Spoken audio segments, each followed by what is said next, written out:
տնտեսությունը չի զարգանում, թոշակառուները շատ ավելի նվազ են ստանում։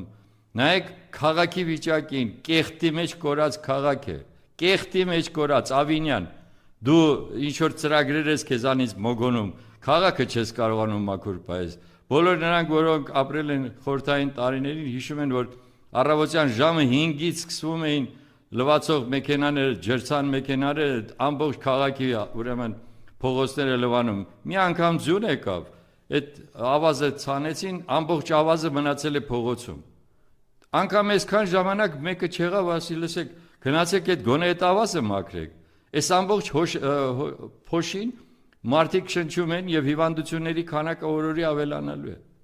Այսինքն դուք էլ չեք կարողանում անեք։ Ինչի մասին է խոսքը։ Թողնենք տրանսպորտը, մյուսը, դուք կայանատեղեր չեք կառուցել, որպեսզի մարդիկ կարողանան ճիշտ ձևով